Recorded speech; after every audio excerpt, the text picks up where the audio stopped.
Hi, I'm Portland Helmick, and I'm here with Anne O'Brien of floweringsoul.com. She's an intuitive healer, and she's going to tell us a little bit about her work today. Thanks so much for being here, Anne.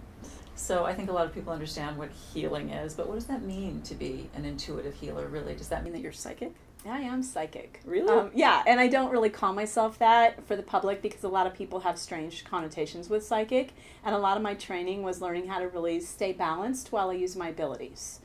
And what are your abilities? So my abilities are basically to be an intuitive healer is to sense more than what I can see with my physical eyes, hear with my physical ears, feel with my hands. I tune in on an energetic level. So a lot of times people will talk to me in a session and I'm hearing their story, but I'm looking like I'm looking at a mental movie screen and I see a whole different set of pictures showing up. And so I'm sure you've had that experience going through life. Like sometimes people are telling you something going on, but you feel like, well, that's not quite what I'm sensing here. So we all do that, but I just have a lot of training in knowing how to do it and a lot of experience in reading it, and I've built up my courage. And it's funny, the thing that I did all my life that sometimes people get mad at you for, like, you're not supposed to know that, what's really going on. That's not what I told you is going on. But now that I do it professionally, people pay me to do what they used to get mad at me for. So it's a pretty good deal.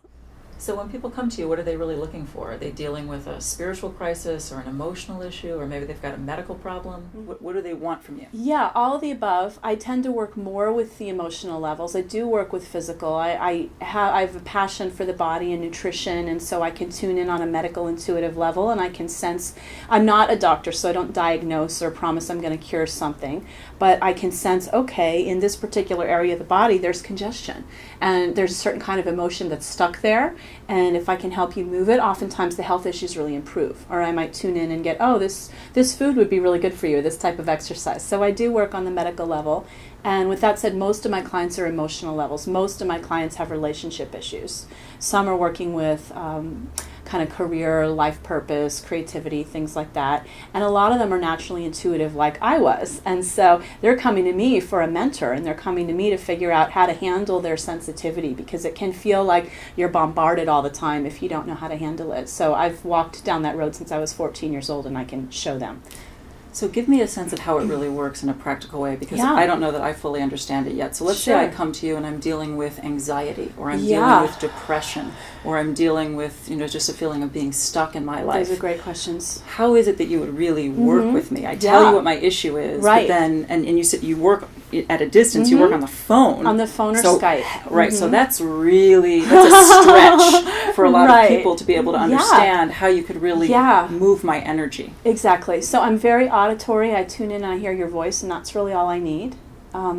And so when you tell me your story about your depression, your anxiety, why you're feeling stuck, what I would do in that case is I would sit down with you, or, over the phone with you, whatever. And I might say, oh, well, this stuck feeling that you're having, this depression that you're having, I see it in this area, say, in the back, behind your heart, in the back, behind your chest. And it's a gray color, and it has something to do with your mother. And so maybe your mother had some depression, or there's some grief related to your mother. And does that mean anything to you? And that's just one example. For some people it might be theirs, it might not be their mother's. For some people it might be, oh, I see a scene from, when you were 12 years old, and I see something devastated you, and what was that? And then we can explore, well, where did this issue start, and what's really going on? So sometimes it's about a past thing, sometimes it's about something current that somebody's not feeling, and they've been stuffing it, so they go to me, and I say, oh yeah, I shine the light, and there it is. And no matter how painful, things aren't as bad, they're not as scary, and they don't control us if we're able to kind of look at it and go, oh yeah, that's really what it is, and take some breaths, and maybe even laugh about it a little and not take it so serious. So I understand how that's an example of using your intuitive abilities to identify a problem, but once you've done that, how do you clear it? How do you heal it?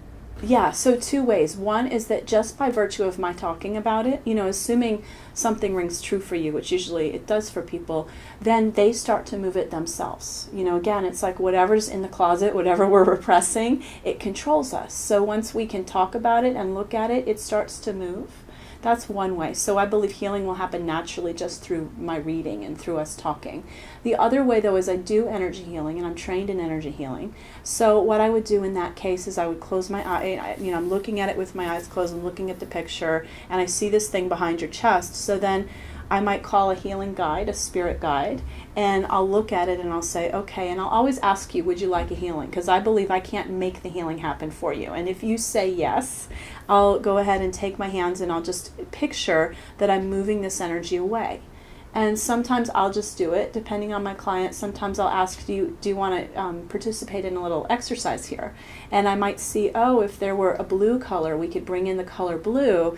That would help you. And so this buoyant feeling of joy in your lungs maybe would replace the grief. So I'd say, would you like to do a little exercise? I'd ask you to close your eyes, picture the blue, breathe the blue into that area.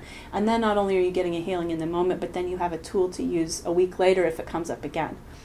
So you really don't need to be in the physical presence of your No. client in order to do this. Help people who are a little bit skeptical, as I am, Yeah. understand how that can really happen. Okay. How Well, you can affect some change from a distance. Yeah, well, I can tell one story about that. One guy he was living in another city, and I was about to teach a workshop in his city. And so he had signed up for the workshop. We spoke on the phone, and then he decided to have a private session with me over the phone before I actually physically met him. So we did the private session. I saw his energy. He was like, an emotional wreck. He had all this emotional turmoil around him. And when I spoke to it, he said, yeah, that's true. I just went through this breakup and it's really hard and it was really tumultuous. And so I worked with him on that. Then I went and met him in person. He was very put together. So his physical presentation was totally different than his energy. And if I had seen that first, I might not have been able to, I can see, but it was almost better that I didn't see him physically, because the front he put on was, I'm well dressed, I'm poised, I'm put together, I'm charming. And that was part of why he was having his problems, because he wasn't feeling what he was really feeling. So it's just like if, say, I'm sure you've had the experience of the phone rings and somebody's calling you and you're just thinking about them a couple days ago. Yes. Like, we all send and receive energy all day long. That's human nature, and that's part of the world of spirit and energy, is there's no bounds of time and space. So when I do a healing via distance, I'm projecting via distance, and just as I can send that, you can receive that via distance, just like you knew who was going to call you on the phone. And healing, that word. Yeah. When healing happens, Yeah. where do you think it really comes from? That's a great question. How do you think it really happens? To me, healing is all about wholeness. It's all about restoring wholeness and remembering the wholeness that's already there. So when we get out of balance, we get out of wholeness. So when there's a false belief, when we're looking through this situation with blinders on, when we're looking through the lens of our old pain, when someone is acting in a way that's not in alignment with their greatest self, they could use a healing to remember their greatness, to remember their balance, to remember the peace within them. So that's what I do. So in that way, you're facilitating Exactly. the healing as opposed Exactly. to making something It's already happen. there. No, I'm not going to turn an artist into a banker. If you're like, well, my husband needs to go to work and, bring in some money. He's an artist. He's an artist. He's just going to be an artist. But I can make him, maybe help him be a better artist and help you love him as he is. Obviously, talking is part of what you're doing with clients. Mm-hmm. But how is your work different from talk therapy? Mm. Obviously, not all talk therapists are using energy healing, but is Right. there something of talk therapy within your work? Well, sometimes, it's always depending on the client. I'm always tuning into what's really going to benefit a certain client. And some clients that I have, they need to talk a bit. They've been holding things in, and sometimes they'll say, I'll be like, well, what would you like today? When it comes time for our session, I'll just say, oh, I don't know, I just feel kind of stuck. And, I'm like, no, what's really going on? And I need them to, because I sense that it would help them to say it. Other people, they would talk the whole time if I didn't stop them. And they think I'm talk therapy. And I have to say, wait a minute, you've only gotten so far telling this story. Like, you've been telling the story, I know, and, to your girlfriends or whatever, and you haven't fixed it yet. So if you want to just pause and let's step out of the story and then, talk to me for a little bit, but I don't need the whole story, because oftentimes you're not going to fix it from within it. And those people I need to kind of bring out and show them another perspective and ask them to just be quiet and receive. Sometimes those people aren't receiving enough. Now, are there people who come to you specifically because they know you have psychic abilities and they want you to predict their future? Rarely these days. I used to get that a little more. I used to do more like psychic fairs and, expos and things like that. So now So you don't predict the future? Well, what I do is rarely do I I don't make a prediction. But what I would do in certain cases, and again, I have to feel it out case by case. In some cases it's absolutely not appropriate, because you need to take the steps you're taking now in order to get to the future. So if we jumped ahead, it wouldn't work.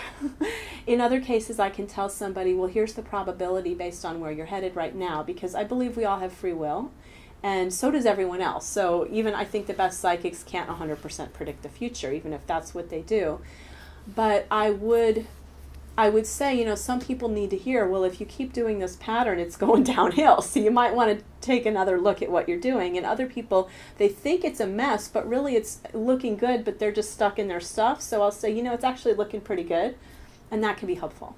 Some people are afraid of going to someone like you because they're scared that they're going to hear things that they don't want to hear about their future. That was me when I first went to a psychic. Yeah, when I first, the school that I trained in, when I first went through my first year of my clairvoyant training, I started going over there just as a sort of a voyeur. Like I would go and get a little student reading and get a healing. And I was like, I like this. And then after they kept seeing my face, they're like, you should take classes. And I'm like, I don't know, but I did. But I remember the first reading I got, I was terrified. I thought they were going to tell me all the negative things I was thinking about myself. But I was in enough pain that I did it anyway. And what happened was I sat down and she's like, oh, you have all these gifts, you have all these talents. And that was so helpful. And that's the way I work now. I will tell people the truth if I see they need to hear something that they're not wanting to hear, but I don't want to encourage someone's negative thinking either. Do people usually come for one reading, or do they come for a series of readings? Most of the time people come back, and it totally depends on the client how often. Sometimes it's once a week or even more in a crisis, and other times I might hear from somebody once every 6 months.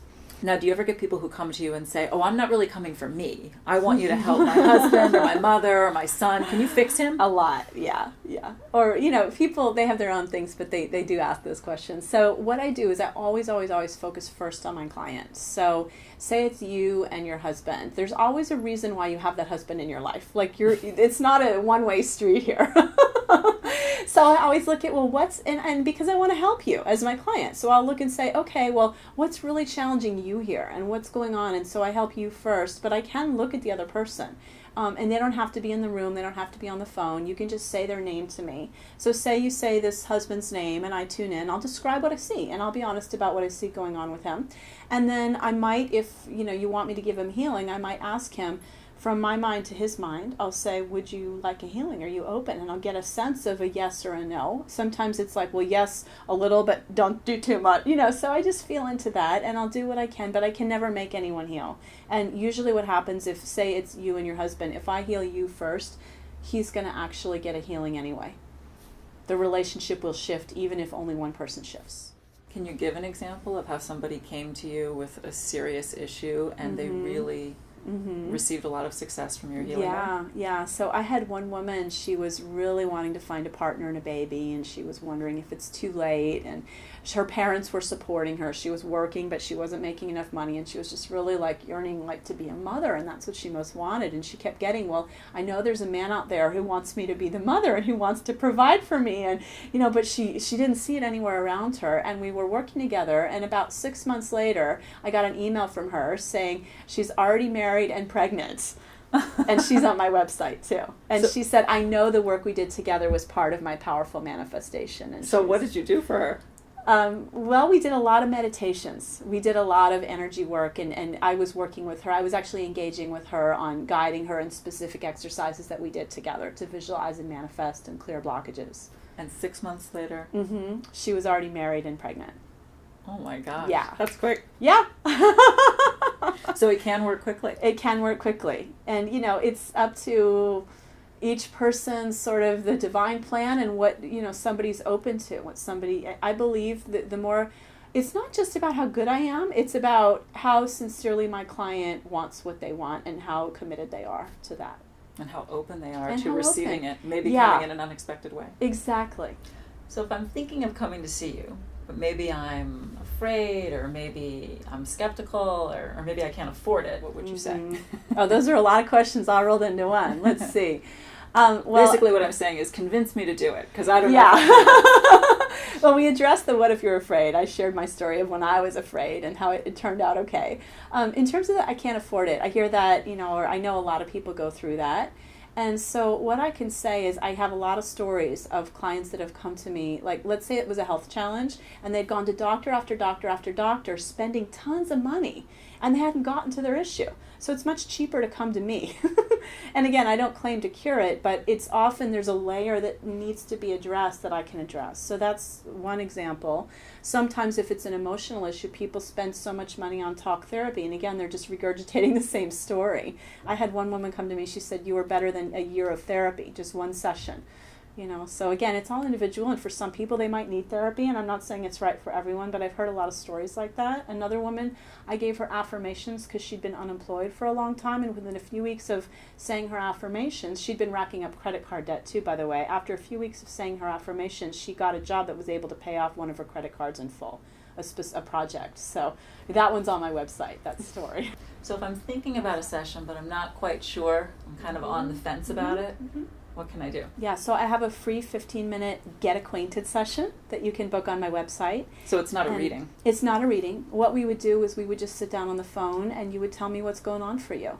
And I would listen and I would feel into, if this is something I can help you with. And then I would let you know how I work and we would explore how we might want to work together from there. And if it doesn't feel like a fit, I'll tell you that too. So there's no obligation. So if you have the sense that maybe we wouldn't be a match, you'd tell me that. I would tell you that. Like some people I might say, you really need to go to a doctor. Or some people might really need talk therapy and I might pick that up. And other people it might feel like, whoa, like we could accomplish a lot together. And then I'll guide you to the next step in booking a session. And if I want to book a session, what do I do? So all the booking is done on my website. So if you go to floweringsoul.com under private sessions, and you can go ahead and read about the different types of readings. You can click book appointment and go through the process on the website. So it's been a real pleasure talking to you today, Anne. Thank you. I'm Portland Helmick, and if you'd like more information about Anne O'Brien and her work, you can go to floweringsoul.com. Thanks so much. Bye-bye.